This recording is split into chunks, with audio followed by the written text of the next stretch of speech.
Welcome back to the deep dive. Today, we're stepping into the really visually stunning, action-packed world of Demon Slayer. Mhm. It's so easy to get completely swept away by the breathtaking battles, the animation, wow. Absolutely. But beneath that dazzling surface, there's like a whole world of intricate detail, especially when it comes to the antagonists. That's so true.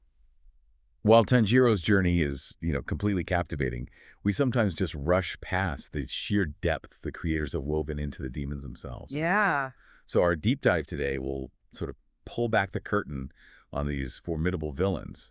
We're using insights from fan theories, careful character profiles, and even some ancient Japanese folklore. Okay, cool. So our mission today is basically to give you listening those genuine aha moments, those surprising connections that might completely transform how you see the series. Exactly. We want you to be able to go back, maybe rewatch it with an entirely new lens, understanding what makes these characters tick, far beyond just their immense power. Right. And to really get the demons, we have to start at the top with Muzan's most powerful direct subordinates, the upper moons. Okay. Now, there's this really fascinating fan observation out there that connects these 12 incredibly strong demons to the 7 deadly sins. Oh, interesting. Yeah, and once you see it, it's kind of impossible to unsee. It adds this whole other layer. That sounds like a really clever framework. Yeah. So let's start there. Tell us about Kokushibo, upper rank 1. How does he embody greed? Because it doesn't feel like typical greed, right? Like wanting money or something. Not at all, no. Our analysis shows that, despite having a pretty stable, even happy life as a respected swordsman, family, the whole deal, he chose to abandon it all. Right. His true, insatiable desire wasn't for wealth or, material power. It was this relentless, all-consuming pursuit to finally surpass his younger brother, Yorchi. Ah, okay. That unyielding drive just to be the absolute best at any cost. Yeah. It's a pure manifestation of a kind of spiritual greed, you could say. A hunger for ultimate superiority. That definitely makes him terrifying in a whole different way. Okay, so then we move to Doma, upper rank 2, representing gluttony. His power literally comes from centuries of devouring the followers of his cult. Is that right? Precisely. It's not just metaphorical either.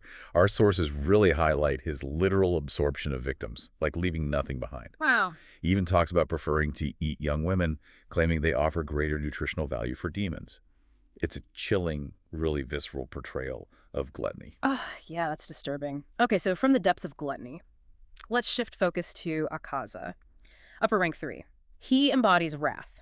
His story is particularly brutal, isn't it? It really is. His transformation into a demon, it stemmed from this overwhelming, violent need for vengeance after the tragic deaths of, well, everyone he loved. Right. And once he became a demon and lost his human memories, that raw fury just manifested into an endless desire for slaughter, a constant pursuit of battle with worthy opponents. So his whole existence as a demon is just this burning primal fury, constantly looking for an outlet. Pretty much. His entire fighting style, his drive for strength, it all just screams wrath. Intense. Okay, next. Hantengo. Upper rank 4 and the concept of sloth. This one feels almost like ironic for such a powerful demon.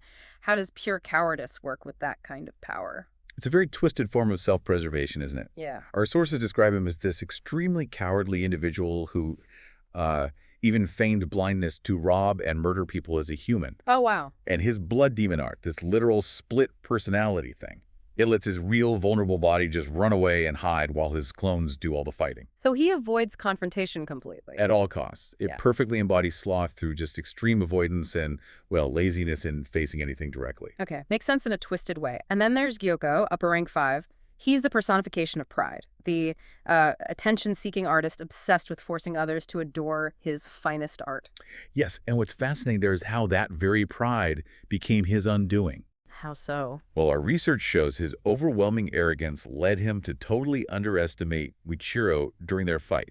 He got distracted by this, petty mission to break Haganazuka's concentration while he was sharpening a sword. Seriously, during a fight. Seriously. Yeah. That misplaced pride, that distraction, led directly to his rather undignified defeat. Okay. And finally, we have the duo sharing upper ranked 6, Daki and Gyutaro. Daki embodies lust. She was a high-ranking Oiran in the entertainment district. How did that tie into the sin? Well, she basically weaponized her charm and beauty to manipulate and kill, drawing victims into her web. But it's more than just that. Her obsession with public adoration, combined with these childish tantrums when things didn't go exactly her way. Right, I remember those. It strongly exemplifies lust, not just in a romantic or sexual sense, but as this insatiable desire for validation, attention, and control. Got it. And her brother, Gyutaro, is envy. The info we have says he would even, like, self-mutilate in fits of rage when he saw someone with a better life. Yeah, it's incredibly dark. That deep-seated envy stemmed from being horribly mistreated for his appearance and just a lifetime of deprivation and ugliness as he saw it. Wow. His whole worldview was basically take before you're taken from, born from this profound sense of injustice and resentment towards anyone he perceived to have more, or to be beautiful or happy. It's a really poignant and destructive form of envy. It really is a powerful way to categorize these villains. Definitely adds a lot to their depth. But, like, beyond these overarching sins, there are so many other intricate details and tragic backstories that make these demons surprisingly human, in a way. Definitely. Let's take Akaza again. Yeah. His combat style is so unique. Indeed. And there are little details, like it's noted his fingernails are short. That was apparently a deliberate design choice so he could form a proper fist for his martial arts-based fighting. Oh, I never noticed that. Yeah. And his strategic attack on Rengoku's lungs. That wasn't just random violence. It was specifically designed to prevent the flame Hashira from using his powerful breathing forms. Very calculated. That's a huge strategic detail.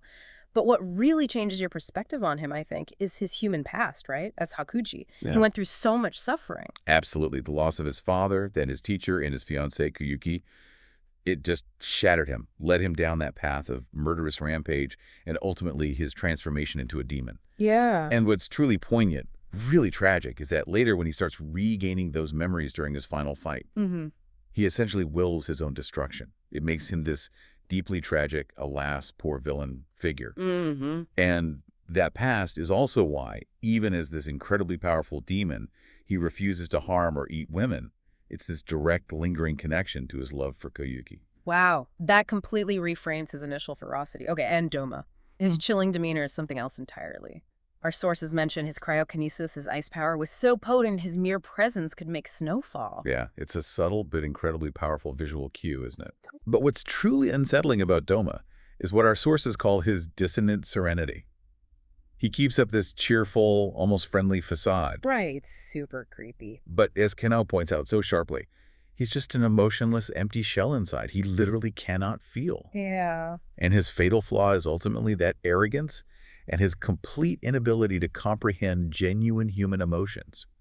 It leads him to toy with opponents, underestimate them, and seals his fate. And Gyokko, the mad artist, his appearance alone is unforgettable, right? Mouths for eyes, an eye for a mouth. Oh yeah, truly bizarre. And he creates these grotesque sculptures from human bodies. What drove that specific, twisted artistry? Well, apparently his human past, as a boy named Manaji, involved him finding this macabre fascination in the bodies of his parents after they drowned. Oh, God. So that early exposure to the grotesque clearly shaped his later art. And interestingly, that can't-take criticism trait he has is almost comically disastrous for him. Right, Michiro just insults his pots and he loses it. Exactly. Yeah. Leads to his pretty undignified defeat, where Muchiro just slices his head into pieces while he's ranting. And here's a weird bit of irony. Muzan, despite Gyokko's artistic eccentricities, apparently valued him primarily for his marketable pots. The ones he sold. Yeah, the ones he sold in human society. Apparently they were actually quite well crafted. That's bizarrely practical. Okay, getting back to the duo, Judo and Daki. Their dynamic as a brother-sister team, it's such a powerful parallel to Tanjiro and Nezuko, isn't it? It absolutely is. And our research pointed to some interesting blue moon symbolism there. Their shared upper six rank meant there were technically 13 Kazuki members at that point, 12 moons, plus them as a sort of blue moon pair. Huh. Never thought of it that way. And their Gemini destruction law is key, right? Yeah. Both must be decapitated simultaneously to die, otherwise they just regenerate. Makes them incredibly hard to beat. Yeah, that was crucial. And Daki's human name, Ume, meaning syphilis. That's grim. Very grim, considering her mother likely died from it. And Daki herself was burned alive before Gyutaro found her, and they were turned into demons. Just awful circumstances. Truly awful. And maybe the most moving part is what you mentioned, Gyutaro's moment of weakness during his fight with Tanjiro. He hesitated because he saw his own bond with Daki reflected in Tanjiro and Nezuko's connection. Exactly. That flicker of empathy, of recognizing that same fierce sibling loyalty in his enemy, caused him to hesitate. And in a fight that close, that hesitation ultimately cost them everything. Wow. So impactful. And it's not just the upper moons, right? Other demons also have these fascinating personal connections to their powers. Definitely. Like Kyogai, the drum demon, he had drums embedded in his body because he used to be a writer and musician who played the Tsuzumi drum. Right, hitting the drums changed the room. Yep. And Susumaru, the Tamari demon, used those deadly bouncing balls because, as a human child, she loved playing with them. And Rui, the spider demon, his spider-like abilities and webs came from his intense longing for family bonds, leading him to create that twisted pretend family of coerced demons. It all ties back to their human lives or desires. Precisely. And this actually connects to an important nuance about memory retention among demons. Oh. Yeah, our sources sort of break it down. Demons who seem to 100% consent to their transformation, think Doma, Kokushibo, Kaigaku, Hontengu, even Tamayo, they generally retain their human memories quite clearly. Okay. Then you have those who semi-consent, maybe out of desperation, like Rui, Gyutaro, and Daki. They tend to retain some, perhaps fragmented memories. Right, like Gyutaro remembering his past. Exactly. But then those who are forcibly changed against their will or in a moment of weakness, like Akaza, the hand demon from Final Selection, maybe Susumaru, they seem to lose their human memories almost entirely, at least initially. So the level of choice in their transformation directly impacts how much of their past, their humanity they carry forward. That adds a really profound layer to their tragedy. It really does. It paints a much more complex picture than just monsters. Yeah, and that complexity brings us nicely to the deeper cultural echoes in Demon Slayer. You mentioned Japanese folklore earlier. Indeed. Demon Slayer's demons, especially the Kazuki, are deeply rooted in yokai. These are supernatural creatures from traditional Japanese folklore. Right, yokais. And they aren't just simple monsters. Yokai often reflect aspects of Japanese society, its beliefs, its fears. They frequently serve as cautionary tales against vices, or sometimes as explanations for things that couldn't otherwise be explained. So how does this apply to specific demons, even Tamayo, the demon ally? Well, some interpretations trace her origins or characteristics to Tsukumogami. These are inanimate objects, often old tools or instruments that gain sentience after 100 years. Okay, how does Yeah. that connect?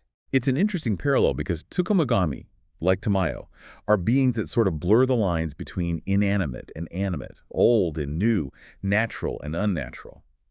Her long existence and her journey to reclaim humanity to find a cure, it kind of mirrors the idea of something becoming sentient and then perhaps striving for a different state of being. That's a really fascinating connection. And what about some of the more overtly monstrous demons? Well, Rui, with his spider theme and focus on control, definitely has echoes of the Oni, those prominent, often malevolent spirits associated with vengeance, strength, and imposing figures, sometimes horned.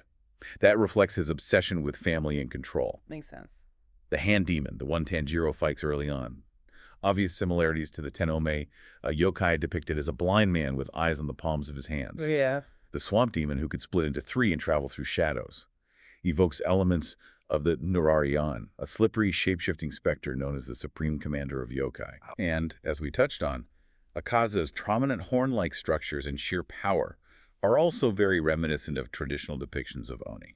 It's clear, though, that Demon Slayer takes creative liberties, right? It's not just retelling old myths. It gives them these complex backstories, motivations. Absolutely. They often deviate significantly from traditional yokai roles. What does that adaptation bring to the story for us, the modern audience? It creates something that feels both familiar, tapping into cultural roots, but also entirely new and relatable. By giving them these deeply human, often tragic backstories, the series allows for much more empathy and complexity. The demons aren't just, pure evil. They're fallen, they're broken. And that adds a powerful layer of emotional resonance even when they're being monstrous. Yeah, definitely. And it's not just the creatures themselves. The series uses such a rich visual language, doesn't it? To give us deeper insight. Like, Right. think about Tanjiro's sword movements literally looking like water waves, or how his Haori sometimes seems to rise just before a big move. Exactly. That visual storytelling isn't just for show. It's constantly, maybe subconsciously, reinforcing the character and their abilities. How so? Well, when Giyu, the water Hashira, moves with that incredible fluid grace, it's a visual metaphor for his inner calm and his mastery of water breathing. Right. And when Kyujuro, the flame Hashira, erupts with literal flames during his attacks, it perfectly embodies his passionate, unwavering spirit. It visually connects their inner essence to their combat style. It's incredibly satisfying to watch. And the clothes, the apparel is a huge part of it, too. Kenjiro's black and green checkered hari, it's iconic, but it means something, right? It does. That pattern traditionally symbolizes family values, prosperity, and successful connections or relationships. So every time you see Tanjiro wearing it, it's subtly reinforcing his generous, nurturing nature and his profound ties to his family, even after their tragedy. Wow. Okay, then there's Zenitsu's hari, that orange to yellow pattern with the triangles, spaced fish scales. What's the symbolism there? That pattern visually represents a snake shedding its old skin. Yeah, it's a powerful symbol in Japanese culture for purging evil spirits, protection, and transformation. For Zenitsu, it really speaks to his journey of overcoming his intense fear and developing his inner strength, especially when he's unconscious. It's a very intentional detail pointing to his growth. That's cool. And Nezuko's kimono. After she becomes a demon, she wears that light pink one with the hemp leaf pattern. The Asanoha pattern, yes. That pattern signifies hope for good health and warding off evil. Why is that specific detail so profound for her character? It's like a constant visual whisper of hope, isn't it? Yeah. Every time you see Nezuko in that kimono, it subtly reinforces Tanjiro's entire reason for fighting. It's like a quiet artistic prayer woven into her clothes for her health, her protection, and ultimately her return to humanity. It's not just a pretty design, it's a direct link to her plight and Tanjiro's unwavering quest. It really makes the designs, the battles, everything feel so much more dynamic and meaningful. It connects their inner state to their outward appearance and power. Okay, finally, let's touch on the series' unique approach to good versus evil, and maybe redemption. Right. While Demon Slayer certainly has its clear good guys and bad guys, it definitely complicates things by humanizing the demons so much. It really does. And Tanjiro's compassion is key here. He often sees the pain and the history driving his foes, even as he's fighting for his life against them. There's that line, heal their hurts while also ridding them of their heads. Exactly. It creates this fascinating tension, doesn't it? Between the Demon Slayer Corps' generally unbending resolve kill all demons, no exceptions, and Tanjiro's more nuanced, sometimes redemptive outlook. He mourns for them sometimes. And this nuanced approach might also be informed culturally by Japanese religious views. They often lean towards a kind of polytheistic syncretism, a more fluid spiritual landscape maybe. It's generally not the sharp good-evil dualism you sometimes find in, say, traditional Christian theology. So even villains are often given these tragic backstories, inviting a deeper, more empathetic understanding from the audience. That makes a lot of sense. Well, as we wrap up this deep dive, we really hope we've offered you listening maybe a deeper appreciation for the incredibly nuanced storytelling and the rich cultural tapestry woven into Demon Slayer's captivating world, and especially its formidable demons. Yeah, there's just so much there. Our provocative thought for you today is this. How might understanding these layers, the sins, the backstories, the folklore, the visual symbolism, how might that change your experience the next time you rewatch or reread the series? Good question. We really encourage you to go back and look for even more of those hidden details and connections. And maybe reflect on the enduring power of these ancient stories and symbols, finding new life in modern narratives like Demon Slayer.